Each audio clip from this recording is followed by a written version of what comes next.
The psychology of cheering. This is what I made up, and people feel happy when it's done about the team captain they're rooting for. When it is reversed, it turns into frustration, sadness, and anger. Explain this in terms of chemistry.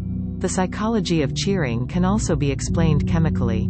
First of all, emotions such as joy, sadness, and anger are known to secrete neurotransmitters, which are chemicals, in the brain.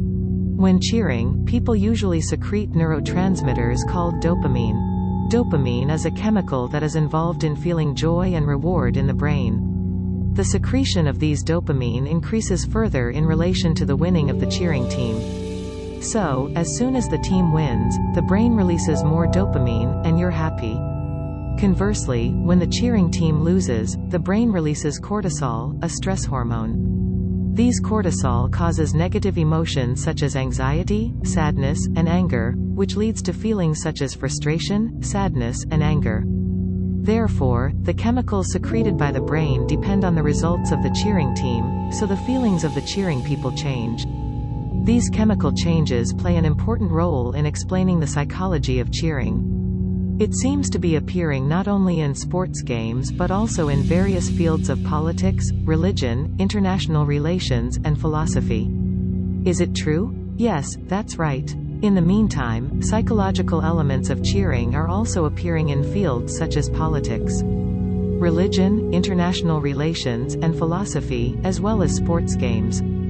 In politics, dopamine and cortisol are known to be secreted from the brain in the process of supporting the elected or supporters of political parties.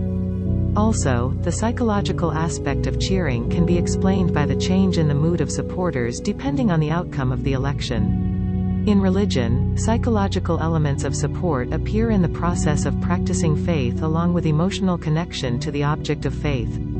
The same goes for events such as religious ceremonies, where feelings of support and the resulting chemical changes take place.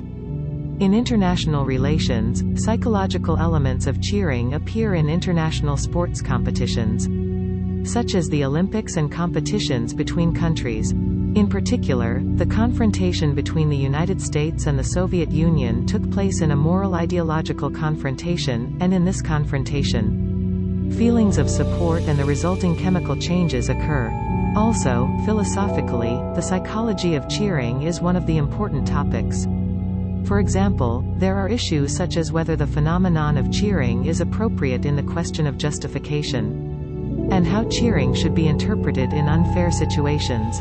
Therefore, psychological elements of cheering are emerging not only in sports, but also in various fields, and understanding and analyzing them can improve understanding of the field. So is it addictive? A strong desire for support or pleasure through support is associated with the secretion of dopamine inside the brain, so it can be kind of addictive. This addiction can vary depending on an individual's personality and situation, and can have a positive effect to some extent. However, excessive cheering can be bad for your health. For example, too strong cheering can cause stress, and standing for a long time to cheer or making loud noises can exhaust your physical strength or cause voice problems. Also, excessive enthusiasm for a particular team or person can cause psychological burdens by making them feel so strong about their success and failure. Therefore, moderate cheering can have a positive effect, but excessive cheering can be harmful to your health, so you should manage it at an appropriate level.